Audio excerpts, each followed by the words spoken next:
Hey everyone and welcome to another video, guys, and today we're actually starting a brand new content series called How to Counter. Now, given the feedback and the request from the community, we're actually starting with KASSADIN. I get a lot of questions from you guys saying, Curtis, how do I beat KASSADIN? How do I counter KASSADIN? I always lose to KASSADIN, that sort of thing. So without further ado, guys, let's jump straight in. Now, what exactly are we covering today? And before we get into all the details, I just want to share one quick sentence here. When countering a champion, there isn't just a one-stop shop solution. You have to be able to adapt to each game you're within and understand the variables at play. So this is what we're going to be covering today. Number one, KASSADIN weaknesses and countering theory, common KASSADIN counters, understanding KASSADIN, key tips for shove and move counters, key tips for lane dominant counters, biggest misconceptions, biggest mistakes when versing KASSADIN, and then right at the end, guys, we're going to go over 2 examples of me playing Orianna into KASSADIN in differing situations. And then we're going to go over a mid to late game KASSADIN situation where one team fight is played very well and one team fight is played very poorly against the KASSADIN. So you guys can actually see what you should and shouldn't do when versing KASSADIN in the mid to late game, not just the laning phase. Now, in order to understand how to approach countering KASSADIN, we need to identify his key weaknesses in order to abuse them. So number 1, KASSADIN has very low range. Number 2, he has low amounts of wave clear. Number 3, he's overly reliant on committal style trading and skirmishing, which basically means his only form of escape is his main form of damage, right? He has to rift walk in to actually get off his burst, which means he's making himself exposed, which means he's using his gap closer forward, which means he's very easy to kill, CC, burst, that sort of thing. He's not like a Xerath or an Orianna who can just poke from a distance, who has very non-committal style trading. Number 4, he has no hard CC, and number 5, he takes a very long time to spike, which means he has large and elongated power troughs. And this is very important to understand because even if you don't punish KASSADIN in the early, levels 1 to 6, there is still very obvious counterplay. Therefore, there are 2 main ways to punish this. Number 1, shove and roam style champions. These are the sort of champions that can really abuse the lack of wave clear from KASSADIN to get multiple roams off and explode the game. And number 2, lane dominant champions that can create unfavorable wave states for the KASSADIN in which he doesn't have the tools to fix them because he has low range and low amounts of wave clear and is overly reliant on committal style trading and skirmishing, resulting in a large loss of resources from the KASSADIN or either just straight up dying to ganks. Now in this slide, guys, I've tried to cover what I believe to be the common KASSADIN counters or the best responses to a KASSADIN pick when you see it within the draft. Now, yes, these may be the best on paper picks into a KASSADIN, but I still don't recommend first timing them or literally just picking them up to counter KASSADIN because champion mastery still is very important. Like if you're first timing Graves mid and you're versing like a KASSADIN one trick, KASSADIN will probably still find a way to win that game. But so it's just very important to consider that as a concept. But the way I've actually gone about this slide, guys, I've broken it down into 3 separate rows. The first row is the shove and roam style that I mentioned in the previous slide. The second row is a combination between lane dominant and roam style, and the third one are the lane dominant style counters to KASSADIN. Now, in the first row here, you see champions that have very high forms of wave clear within their kit, and these are the champions that generally can just constantly shove, gain a lot of priority, roam to side lanes, or roam into the enemy jungle, kill the enemy jungle, take the enemy raptors, that sort of thing. We have Graves mid, Set mid, Nocturne mid, Talon mid, very stock standard, easy to execute counters to KASSADIN. And this really does just punish the main weakness of KASSADIN, which is the lack of wave clear. And obviously all of these champions are AD, for obvious reasons because of the KASSADIN Q giving you a magic shield, which literally does nothing to these champions. But it also, a lot of these champions spike very early as well off one item or one component. And especially if you're getting Tiamat on champions like Talon and Nocturne, KASSADIN basically has no way to respond to this wave clear, and you don't need to interact with the KASSADIN whatsoever. Now, in the second row, we have a combination of roam-oriented and lane-dominant, right? These are champions that can either choose to push and roam and influence the map, or they can actually hard shove the wave, bounce the wave, create gank threat, and actually look for solo kills on your opponents. These are Zed, Camille, Renekton, and Pantheon. So very, very solid counters there. Gives you a lot of room, a lot of play potential. And then the third row, these are the champions where I wouldn't really recommend roaming or shoving and roaming. These are the champions where I'd recommend purely going for the solo kill, purely bouncing waves, freezing it on your side and going for solo kills or chasing them down the long lane, or at least slow building waves and then into them and looking to dive them under tower or poke them significantly so they get really far behind in resources. So this is the Lucian mid, Jace mid, Yone, and Aurelia. So all of these are viable. It really just depends on your style, the way you want to counter Kassadin. But remember, these aren't the only ways to beat Kassadin. You can still beat Kassadin on many other mages, which I'm going to share with you later within this video. Now, in order to better understand how Kassadin is going to play out the lane and the overall game, we can actually assess runes, itemization, and summoners to better prepare ourselves and actually create a better strategy to counter the Kassadin. Now, there's actually a few things I like to look at when heading into a game, and the first ones are the runes and the summoner spell choices. Then the third thing I look at is actually the itemization. Now, Kassadin is going to start either Electrocute, Fleet Footwork, or Conqueror, and they're generally going to go either one of these 4 summoners. Now, for runes, let's actually start with Electrocute. Now, if you see Electrocute Kassadin, it's generally paired with Ignite, or it's generally paired with Doran's Ring. This says to me that they're going to be going for early all-ins, aggressive kills. They want to heavy trade with you and get you low enough to utilize their combat spell. And especially when they hit 6, they're going to be trading very aggressively. Now, what does that mean for me versus Kassadin? Well, generally, if I see this sort of thing, I know that they have way less access to resources because they don't have the sustain from Fleet Footwork, they don't have access to teleport to replenish resources, and they're often not going Doran's Shield. Now, if I see this, I will try and take trades where I am taking maybe 10-15% of their HP, but I'm losing nothing from me. So I'm keeping my distance, tethering well. I don't want a heavy trade and take those very chaotic style trades, because then if I die, or I die to a gank, or the enemy jungle is able to capitalize on these solid trades from Kassadin, then that can be enough for Kassadin to snowball and be an absolute menace. So generally, I try to take a lot more slower, calculated trades versus the Kassadin if they go down that route. Now, the most common one you will see is Fleet Footwork. If you see Fleet Footwork, generally it will be paired with maybe something like a Barrier, Exhaust, or a TP.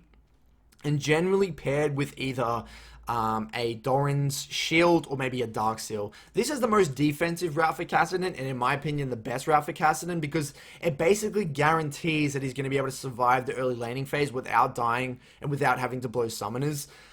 Generally, if I see this, I'm not too fast at harassing or, killing Kassadin levels 1 to 6, because I know that I can't really do it, because Doran's Shield gives you way too much resources in combination with teleport and Fleet Footwork. I know I'm not going to be able to solo kill them. So then, at that point, I'll either slow build waves into roams, I'll slow build into tempo resets, I'll slow build into invades, or sometimes I'll just slow build, harass, and try and poke them under tower to try and deny CS. Not to necessarily kill them, but make sure that I'm creating a resource or an XP and a CS advantage over the enemy Kassadin. I'll try and take the lane much slower. And then if you see Conqueror, very similar to Electrocute, maybe you'll see Conqueror with Barrier or TP or something like that. But again, it's largely the same. As long as you're not giving them those long extended trades and heavy trading, then you're going to be all good, because you're going to have that resource advantage.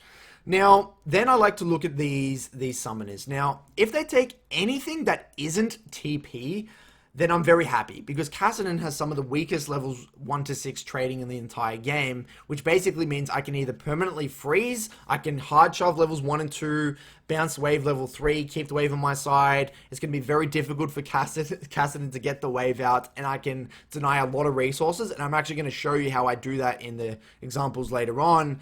But if they do take TP, then I try to keep in mind, okay, well, I really need to be careful about which wave I'm going to reset on, because again, ultimately, I want to create an XP and a gold advantage. So if I'm not very careful about which wave I'm going to recall on, Kassadin can just tempo reset, come back, break the freeze, that sort of thing. So I'm a little bit more calculated and have to factor that in when manipulating my waves. Now, for starting items, very, very important. If you see Dark Seal refillable, that is the weakest first item start. Basically, it means they have very limited access to resources. They have no mana regen. They have very little. They have basically no HP. They're very squishy. They can't take good trades onto you. If I see this sort of item start, I want to hardcore abuse the levels 1 to 6. But conversely, if they go Doran's Shield with 1 pot, it's much harder to get meaningful harass down onto them. And maybe I'll play it a little bit slower. but I feel very comfortable because their damage onto me will be significantly lower. If they go Doran's Ring, this rings alarm bells for me because it means that they will be looking to trade aggressively, so I do have to be a little bit more careful because their burst will be significantly higher, so that is something to keep in mind. But because they have much less access to total resources, because of, the Doran Shield over a long extended period of time, or the Cloth Armor 4 pots, I know that if I can get some solid trades down, harass them, do those, where I'm taking 15% of their HP and I'm losing nothing, I do that like 2 or 3 times, they're completely screwed. So I do like to play a little bit more calculated when versing that. And then obviously if they go Cloth 4, then they're not going to be able to do much damage to you, but they will be able to minimize that early lane much better. So take it slow, chunk through those pots, that sort of thing. Now, I don't want to go too deep on itemization, but there are a few key points here. If they go on first base, Tear, or Blasting Wand, they are very, very vulnerable. This basically means that they have no access to resources, they're very, very squishy, and this is where you can start to punish them hardcore. The differences between these two items, usually Blasting Wand is paired with Doran's Ring, Ignite, and Electrocute for that initial level 6 burst. Again, if you don't die to that level 6 burst, they are completely and utterly screwed. Tear is incredibly greedy. If you see this, you should just put your foot on their throat and just obliterate them because they are so weak. This is where you've got to hardcore punish them. And then for Catalyst, that is probably the most smart item choice for KASSADIN. This is going to allow him to really scale up. Yes, he's probably not going to get much pressure, but this is going to allow him to minimize the early portion of the game. This means that it's going to be harder to solo kill, but it does mean I'm largely going to still be able to control the wave, push and roam, that sort of thing. A few other notable mentions here is Archangels versus Roa. Some KASSADINs will actually just straight up rush Archangels for their, it's obviously a better scaling, not better scaling, but it is an earlier spike in a way, gives you more CDR, and it's actually overall more damage because you can go straight from Archangels into a Rabadons or something like that, and you can actually get to skip completely going Catalyst and all that. This does mean that they are significantly squishier, which means in team fights, be very careful. Yes, they might do more damage at the 2-item power spike, but they are significantly squishier. So if you CC them, wait for their Rift Walk, that sort of thing, you can punish them hardcore. And if I see this sort of thing with Archangels, by the way, I will use my ultimate more aggressively for lane control rather than to solo kill. So what happens, because Catalyst gives you so many resources, allows you to replenish your resources within the laning phase, I really won't want to use my Orianna ult or my Victor ult just to chunk them out because I know they can maybe heal back up. But if they go straight Archangels, they don't have access to this Catalyst, I will use my Victor ult or my Orianna ult to chunk them, force them out of lane, and then deny them, 7, 8, 9 creeps. And then I get a significant advantage both XP and gold wise. So hopefully this makes a little bit more sense. If you have any questions about this, drop it in the comments below, but this will make more sense as we get into the examples. Now for some key tips for shove and move counters, guys. So number 1, identify the side with the most kill threat early on in the game. If you're in loading screen, you should be thinking, oh, okay, if I were to get priority in this game, which is the matchup or which is the side that has the most gank setup? The one with the least mobility, and how heavy trading is that matchup? How snowball heavy is that matchup? You should be thinking, if you do get priority, where ideally would you want to roam? Is it a Camille versus Jax lane where it's a very snowbally lane, they're very heavy trading, that sort of thing? Or maybe you've got a Thresh support versus a Janna support in the bot lane where there's a lot of gank setup, Janna's very immobile, and you know that Janna will be completely screwed if she dies once. So this is where you really need to be thinking about that, because if you get priority, you lean onto the wrong side, and you try and lean for there's maybe like a Ornn versus Maokai matchup, and you screw up, and then you waste an entire wave of priority, then that can sometimes be enough time for KASSADIN to get to that key item spike, or allow KASSADIN to do something else to get back into the game. Number 2, use your priority to maintain deep vision in the enemy jungle. This will be crucial for identifying side lane dive opportunities. If you see the enemy jungle on a raptor ward, say you put a ward deep on the raptors and you see the jungle path top side, you know their bot lane is completely exposed. Then you can look for a potential hard shove into a roam bot, knowing that the jungle is not going to be in that area whatsoever.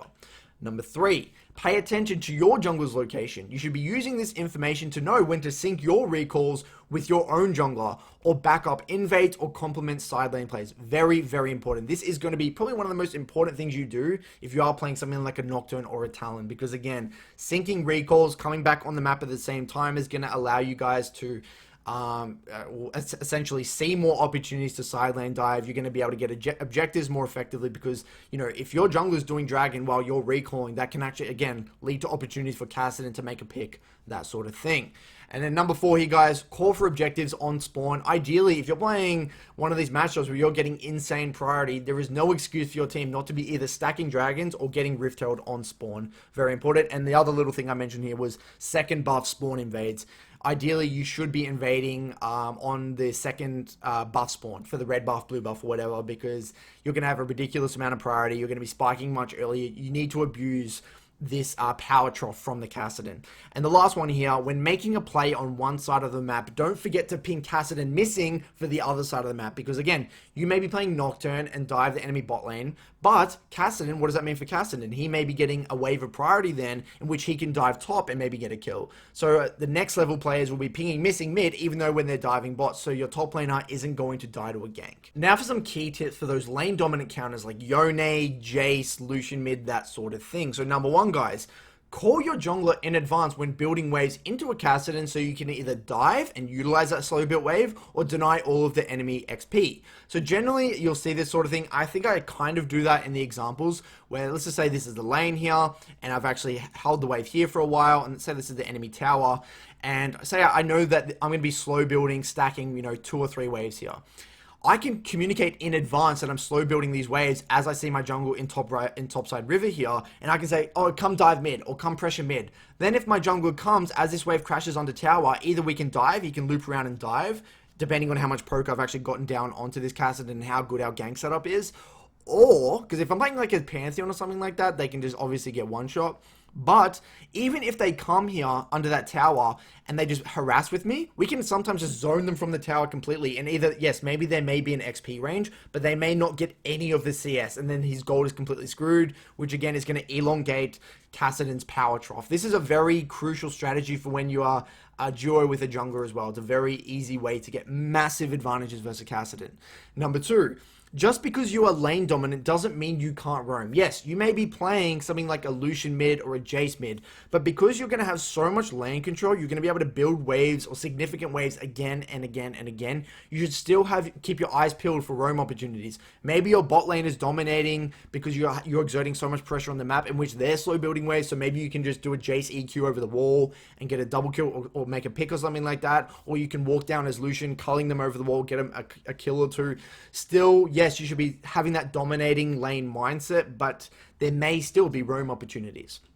Number 3, be decisive on which wave you are recalling on. You will likely go because you're going to be constantly harassing this Kassadin. So a lot of players, in my experience, even myself back in the day when countering Kassadin, I would spend so much time and energy and resources trying to, you know, harass the Kassadin, that sort of thing. And yes, the Kassadin may go fleet for work, D-shield with TP, and be able to just safely farm under tower, and it'll be very difficult for me to get meaningful poke down or get him within kill threat range. And then sometimes I may be completely Kassadin TP's back, and then I'm screwed, and then Kassadin's able to get the wave out, bounce it back to himself, or create a very favorable wave situation. So be very, very decisive on which wave you're going to recall on.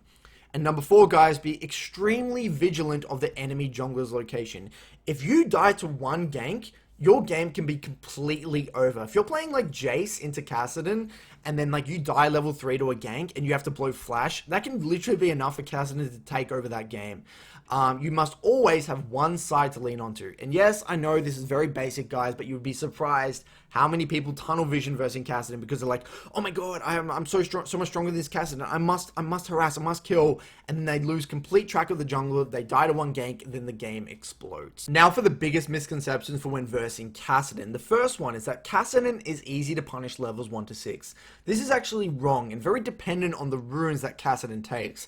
If Kassadin goes fleet for work, goes D-shield, goes TP, plays very calculated, doesn't or thins the wave very effectively, TPs and stays healthy within the laning phase, calls for his jungler when the wave is bouncing out, plays the lane perfectly, it can be quite difficult to punish Kassadin levels 1 to 6.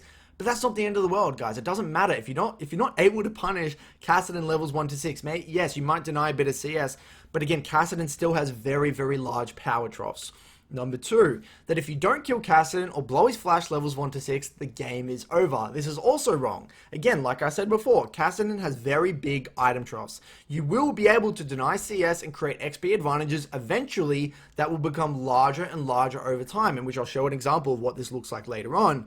And remember guys, CS and XP is what matters the most. This doesn't mean that it only gets denied through killing. You can still deny XP and gold through literally bouncing waves, zoning them from the wave, crashing like minion waves under tower, forcing them to base and miss waves, that sort of thing. There are many ways to punish the Kassadin outside of just killing him or blowing his flash. And number 3, that you can't deal with Kassadin if he gets a free level 11. And this is also wrong. Kassadin can be dealt with in mid game if you utilize your CC well. If you're playing maybe something like a Jace or a Lucian or a very lane dominant champion that doesn't have CC, that really needs to punish in the early portion of the lane, then yes, this may be problematic. But for a lot of other champions that maybe have CC in their kit but that couldn't punish them levels 1 to 6, and maybe he got out of the early laning phase, that sort of thing, the game isn't over. Kassadin can still be dealt with even in mid game if you utilize your CC well, and we're going to go show examples of this later on within this video. Now for the biggest mistakes for when versing Kassadin. So number 1 guys,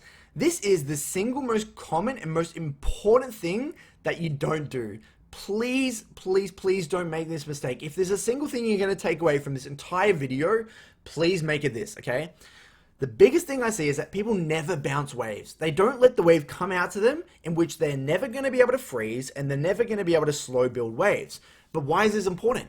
Well, if you freeze, you can deny resources by creating gank threat opportunity, which means they're too scared to walk up, which means the enemy jungle is going to have to come and relieve pressure, which relieves pressure from all over the map, which means they're going to be sharing XP, which creates massive, massive advantages. And slow building, what that's going to allow you to do is actually get more meaningful poke onto the Kassadin under tower, and it's also going to give you more time to roam when the wave eventually does crash. And it's going to allow you to get tempo resets more effectively. Just slow building, if you watch my previous video, my latest video, the one that actually allowed me to get to like, 700 LP Challenger, it was all around slow building waves. Incredibly important, guys. And the second little point here is the feeling you have when versing Kassadin, like the feeling where you always feel like you need to shove and get priority, even when there's no roam opportunity. You need to be present. You need to realize it's okay not to always have priority versus a Kassadin. Because again, you're going to be able to deny so many resources with this slow building and freezing thing that you're going to make up for it on the back end. Very important you understand these 2 little points here. Number 2, directing too much attention on poking the Kassadin even at the sacrifice of CS. This is massive because if you miss CS, guys, you're not going to have an obvious power spike over the Kassadin. Like I've mentioned a lot within this video, Kassadin has large power troughs. Okay, which means that there's going to be times in the game, even if you don't punish him resource-wise, you're going to, if you farm very well, say you're playing Orianna, you get to Lost Chapter and they get to Catalyst, there is a massive, massive power trough, okay? Even if Kassadin gets a Lost Chapter for free and you don't, the Lost Chapter means so much more on Orianna than it does on Kassadin because of his non-committal style, his committal style of trading. Very important to understand. Number 3, getting a lead, getting complacent, and giving a shutdown unnecessarily, causing the game to explode. So if you do get ahead versus a Kassadin, maybe you get a 300 gold shutdown, you must put a massive emphasis on your life and not giving Kassadin that shutdown at all costs. And number 4, guys, tunneling too hard on the 1v1 and as a result dying to ganks and allowing Kassadin to snowball. I did refer to this before in the video, but again, I did want to reiterate that point. Now for example time, guys. So what I'm going to do now is go over 2 separate laning phases that I actually played in the last month. These are not perfect, I don't play them perfectly, but I'm going to openly talk about things that I did well, things that I did poorly, things that you should replicate, things that you shouldn't replicate. I'm going to go over the first maybe 8 to 10 minutes of these 2 laning phases. Then I'm going to go over a mid to late game little portion of a game. Actually, the Legacy versus LGD example to talk about what you should and shouldn't do when versing Kassadin in the mid to late game, guys. So in this example here, guys, I'm playing Orianna into Kassadin. Now, the main reason I wanted to show a control mage into Kassadin is because it's unlikely anyone's going to be blind picking Kassadin in your games. And likely when you're versing a Kassadin, you're going to be getting counterpicked, right? It's very unlikely you're going to have the opportunity to play like a Graze mid or a Nocturne mid or a Lucian mid into a Kassadin, and that's pretty straightforward. You're going to be winning trades all the time. Whereas playing a Control Mage into Kassadin, it purely revolves around wave management and solid wave management. So this is a solid example. This is a game where I was versing a Nunu jungle who has very solid early game ganks, can even do level 2 ganks straight from red to mid. So I actually ward very early this game. I actually believe I ward level 1 so I can effectively build waves into this Kassadin. I knew I had a very solid early ganking jungler, and a jungler that can actually utilize my bounced waves, so that's very important to consider. And the main thing, like I said, referring back to the slides, is that he actually went Ignite and not TP. So if I bounce the wave, keep it on my side, it's going to be very difficult for Kassadin to TP back and get the wave in safely. He's going to be very low, and he's probably going to get denied a lot of resources. So this is very important to keep in mind. I only went Phase Rush. I went Teleport here. I did go Time Warp Tonic with Corrupting Pot, Biscuits, that sort of thing for a lot of extra resources. But that's just the way I like to play Orianna here. So let's dive straight into this example. Fast forwarding a bit, I actually type to my jungle level 1 here. I say, I'll try and create gank threat mid. I'll try and bounce the wave.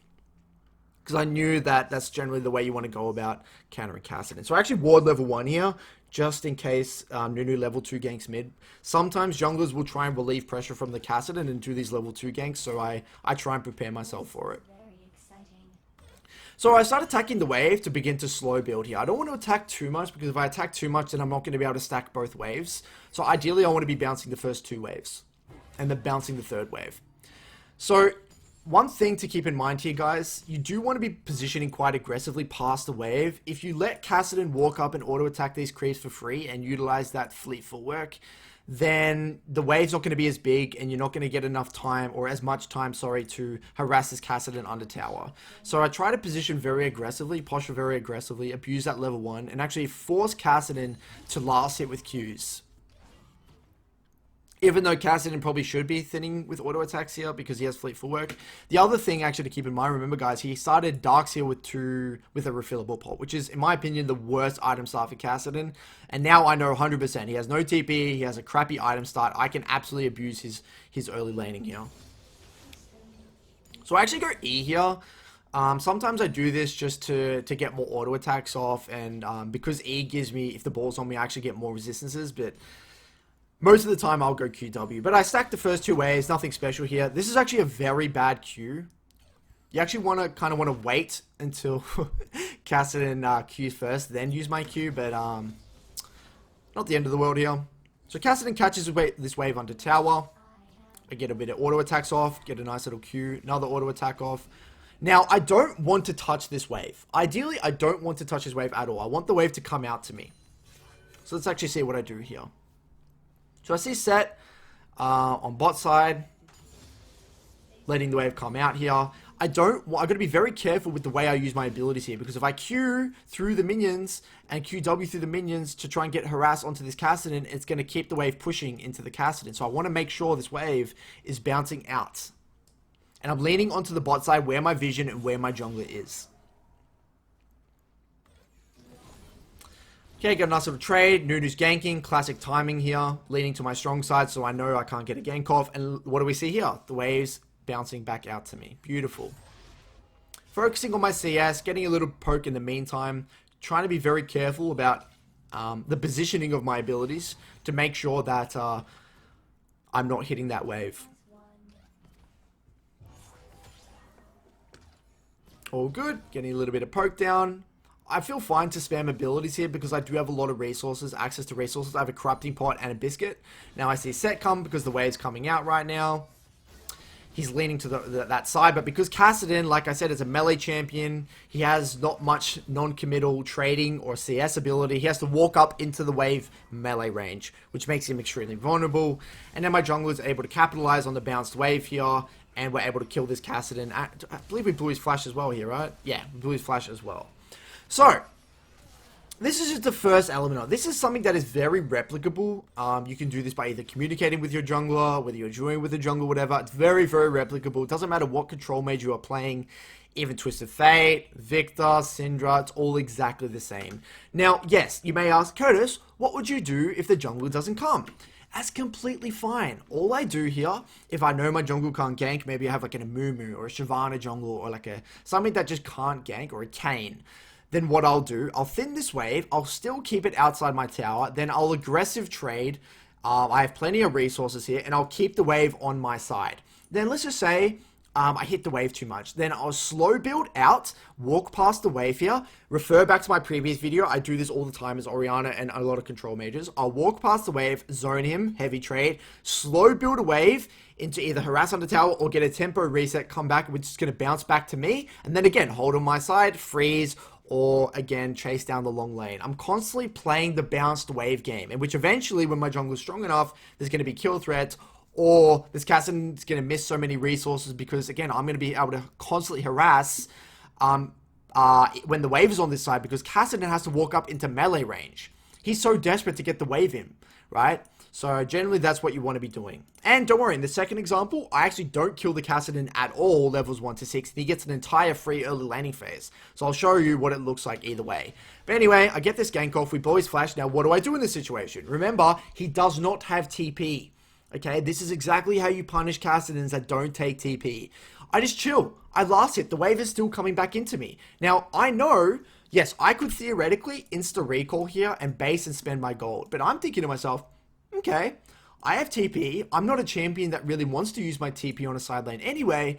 I'm actually just going to sit here, last hit, wait till my 1300 gold power spike, sell one of my biscuits, and then TP back for free.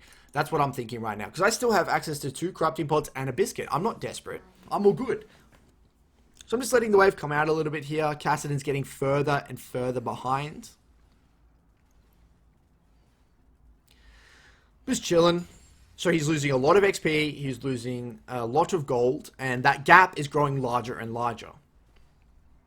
Now, if your jungler is very good like this set, he's recognizing that the wave is completely screwed. Yes, if your jungle this is replicable, this probably won't be as replicable in lower elo because they won't understand how to abuse wave states like this. But regardless, even if my jungler was not here, I'm still in an incredibly good state because, again, I would heavy trade exactly like this. I would get to my 1300 gold. He's going to be on a Ruby Crystal Dark Seal. I'm going to be on a Lost Chapter, and then it's absolutely GG. Anyway, I'm auto-attacking, walking past the wave. Set comes, and then we're able to kill him again because the wave is frozen. Now, you may ask, Curtis, what does the Kassadin do in this situation? This is where, like I referred to in the video, he needs to call his jungler. And if he calls his jungler here, then again, you're relieving pressure from the rest of the map. So I ping assist me here. I get the wave out with him. Beautiful. And I get a free recall. So, in this situation, 5 minutes in, what's the CS difference here? 39 CS to 17. He's 0-2. I'm 0-0-2. I get my Lost Chapter. I get a pink ward. I TP back to lane here. I ward to one side. And I continue my harass. Now, fast forwarding just a little bit here. Nothing too special goes on.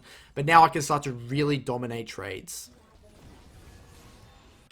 Fast forwarding, just keeping the wave in the middle. This was a situation, now the wave was actually pushing back to me because Kassadin eat the wave. So notice, if I'm ever able to keep the wave pushing to me in these wave states, I will leave it.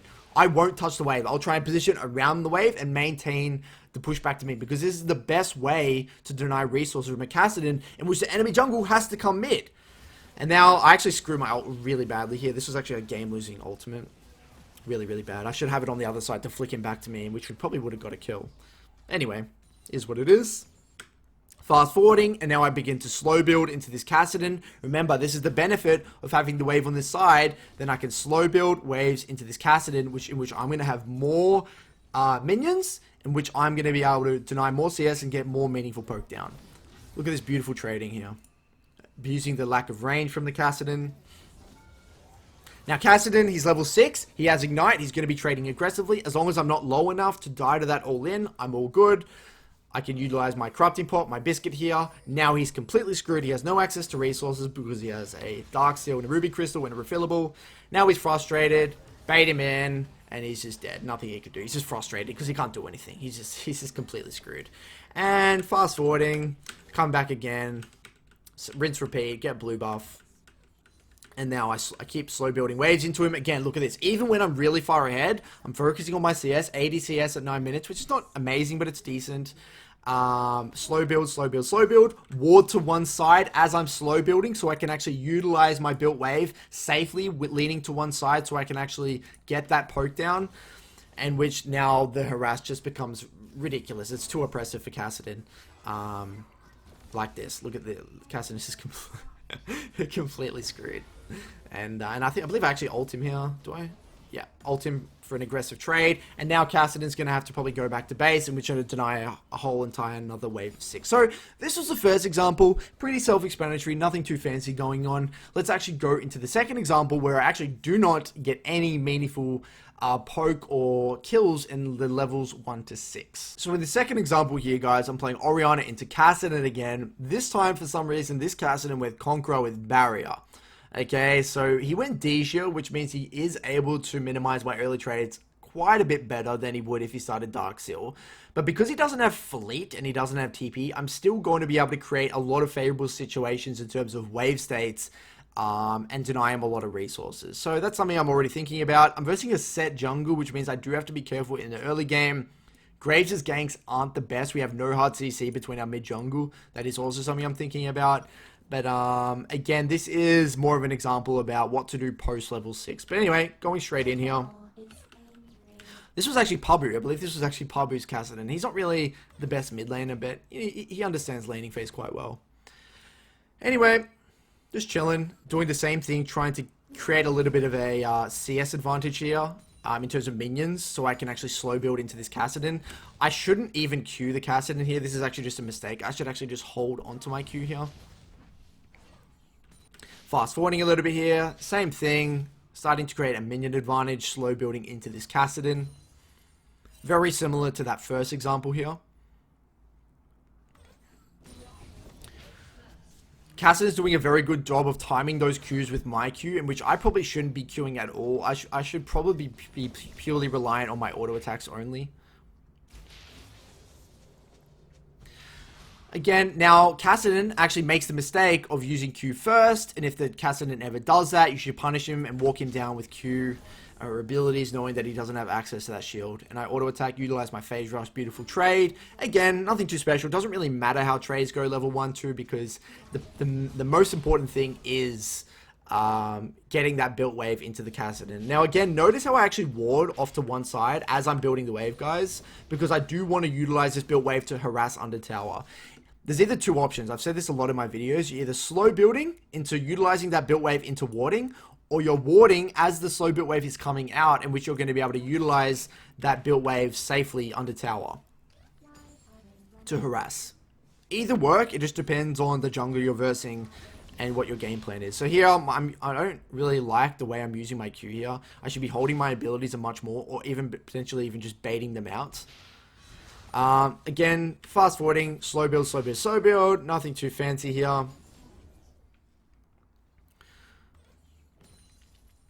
Boom. Now I see the enemy jungle on top side. My top lane is actually screwing with him because the top lane actually didn't connect for the first 2 minutes, which is a little bit annoying for them. I'm just harassing with auto attacks here. KASSADIN is taking a lot of damage, and this is exactly where people who don't take fleet for work will get punished extremely hard. Now, one thing I'm not happy with in this game was what I do with the wave. I don't bounce the wave early enough. I get a lot of solid harass onto this KASSADIN under tower, and he's taking way too much damage. This KASSADIN is taking way too much damage. But now, rather than attacking this wave, I should not attack this wave whatsoever. I should actually let this wave come out to me. I believe in the moment I was just too emotional. I'm like, oh my god, KASSADIN's so low. I should just like keep shoving and deny him CS under tower, and keep priority for my Graves to invade or whatever. But that's actually not the play here. I should actually not touch this wave whatsoever, because that actually hurts how long it took for the wave to come out here. So generally, you won't get this much poke down on a KASSADIN levels 1 to 3, 1 to 4, because they'll have fleets and they should play the trades a little bit better. Here, I was only able to abuse as much as I did because this guy isn't the biggest KASSADIN player, but the premise still remains the same.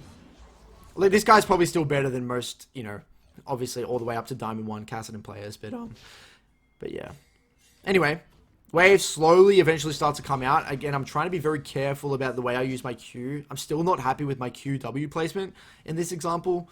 I feel like I did it much better in the first example. But finally, the wave starts to come out here. KASSADIN doesn't have many resources, but neither do I. Now, I know KASSADIN has to go for a recall here. So what do? Same thing. Just let the wave. Chill. I have TP. I don't need to worry here.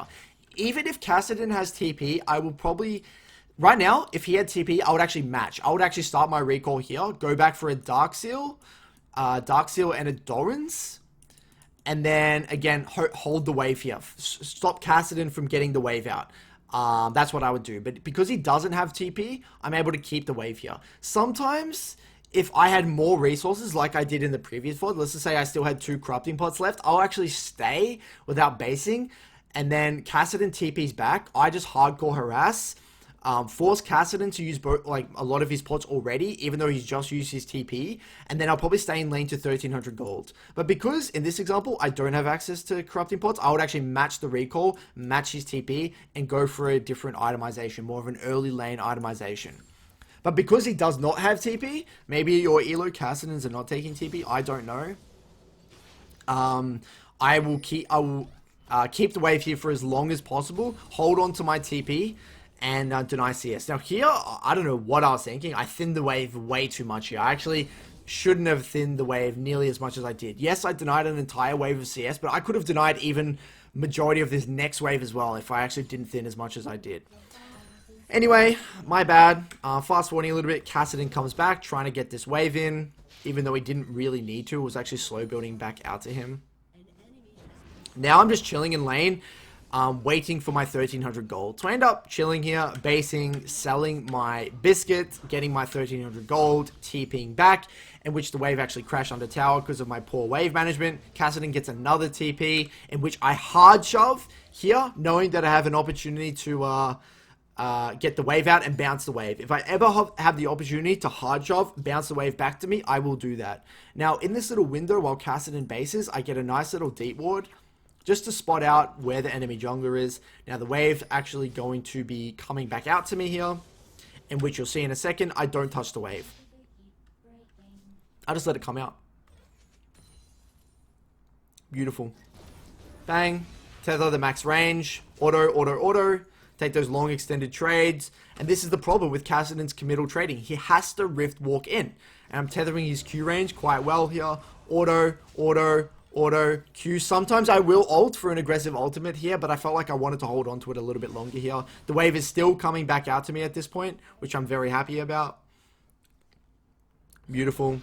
He rift walks it. I get another combo because he committed in. I use my ultimate for an aggressive trade. Now, one thing I didn't point out, which I should have, I noticed his itemization was incredibly greedy. Whenever you see a KASSADIN that doesn't have a refillable or goes this TL, like I said in the slides, you need to be trading aggressively to abuse the lack of resources. He's squishy, he has very little damage, and more importantly, he has very little resources. So it's very good for you to abuse this lack of resources by heavy trading, because if I have 3 corrupting pots and a pot and a biscuit, he has nothing. And he even has no fleet. Yes, he has a D shield, but that's nothing comparatively to the access of resources that I have. So now, heavy trading like this suits me. That's why I actually use my ultimate aggressively here, like I said in the video or in the slides. And now, I'm able to just hard shove this under tower, deny him 7 creeps there. Insta recall, replenish my resources, come back. The wave's bouncing back to me, 61 CS to 46. I just win trade so hard now. Again, he doesn't have any. His itemization is completely terrible. I'm actually tilted seeing that. I don't know. I actually feel disrespected the fact that he bought those items. And now he's desperate trying to get the wave out. And this is what you should do. When the KASSADIN knows the wave is bouncing out to you, they have to trade aggressively for the wave because they don't want it frozen there. If the wave is frozen there, it's terrible for them. So what you need to do is punish them. You have to punish them from getting the wave out. So he gets the wave out. He actually rift walks over my Q, in which I can actually get a nice little trade here. What do I do here? Do I thin the wave? What do I do? Okay, I don't even pull the wave. So I just get it. Now KASSADIN's screwed because of his lack of resources.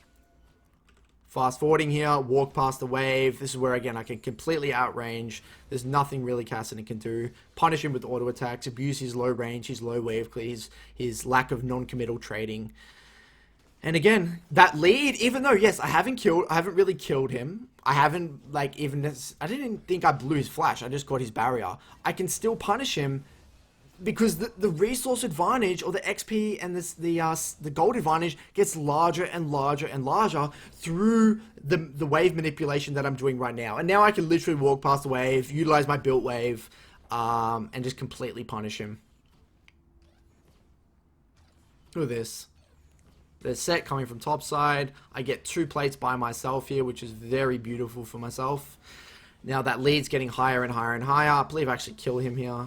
He's forced to flash. So now 60 CS to 82 CS. His jungle has to relieve pressure. I'm forced to recall. I match tempo with the Kassadin again. Fast forwarding the way he's bouncing out to me again. We take a 2v2 skirmish. Now, this is the perfect example of small wins culminating to create a big win. Right, where I, through my great laning fundamentals, have created a itemization difference between me and Kassadin. I've got a Lost Chapter and a Blasting one. Kassadin has dick all. He has nothing. I don't even know what the Kassadin... Oh, he has a Lost Chapter and a Tier. But that is way weaker than me, because Tier is a significantly weak item on Kassadin in the early game. And I have pots, he has no pots, in which we're able to take a skirmish. He has no flash as well, because of me burning it earlier on in the laning phase. And now we're able to kill the Kassadin. Get waves in. I'm able to get 3 plates by myself. It's 11 minutes. We can rift mid after this. And now the game's completely exploded. GG, well played. There's no coming back from the Kassadin. And then I believe Graves actually gets rift held. I solo kill the Kassadin, and then we rift mid by 12 minutes, and the game exploded. So... hopefully these 2 laning examples show the core fundamentals of versing Kassadin. I highly recommend, again, even though this is all about countering Kassadin, referring to my recent video where I talk about the importance of building waves. But this is what you're able to do versus Kassadin, because he has low wave clear. He has all of these things that don't allow him to dominate the laning phase. So... just showing you, even with a champion like Orianna that traditionally isn't a Kassadin counter, I still feel like it's very, very easy to beat a Kassadin. Yes, there were things these Kassadins could have done better. Yes, there are better Kassadins out there, but the fundamentals still apply every single time. This is why we don't really see Kassadin in high elo in other regions. Again, because unless it's a counter pick to specific certain matchups, unless it's a counter pick... maybe the Kassadin has a very aggressive jungler, 80 jungle, and Kassadin is versing both AP in the mid and jungle, then yes, Kassadin can get away with this because he can't really get punished even off the bounced wave because his jungle will cover him. But generally he's only seen as a niche counter pick, and this is why.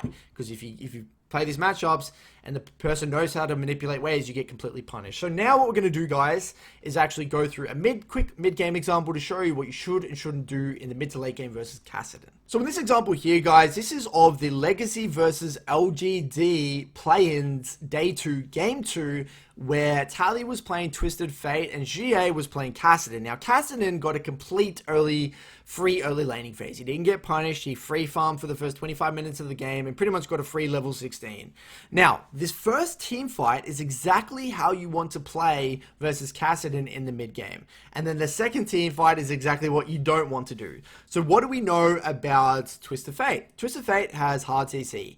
Whenever you're playing a champion with hard CC, whether it's Syndra, whether it's Twisted Fate, whether it's Galio, any of these hard CC mid laners, you need to hold your CC to burst him, because when he rift walks in, he's extremely committed. That is when he's going to be vulnerable. So let's play this out here. They're posturing around this dragon. Tally's holding the gold card, knowing whenever Kassadin goes in, he's ready to gold card. You'll see in a second, he actually selects his card again. He flicks through the cards. He waits for Kassadin to jump in. Insta-select a gold card. Boom. Stun. Chain CC. Dead.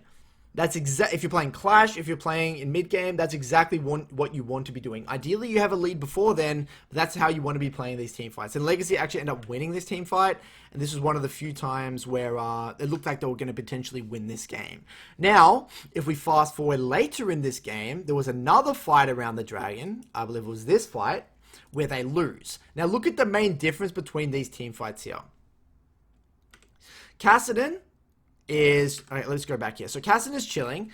Keep your eyes on Tally here. Look at how he utilizes his gold cards. Very poor comparatively to the last fight. He uses a gold card onto the Leona here. He backs up. And now he's forced to use a gold card onto the Camille. And now GA knows there's no hard CC anymore. And look what he does. Boom. Flash, Rift Walk, clean up. I believe he gets like a quadra kill here, and then the game's just completely over.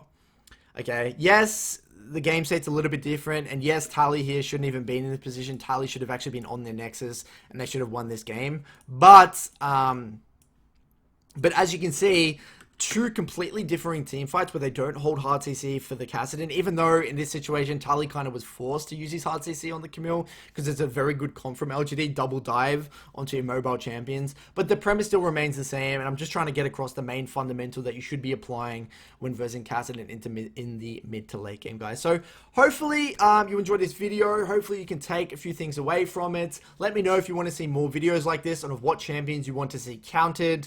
Appreciate all the support, guys. Cheers.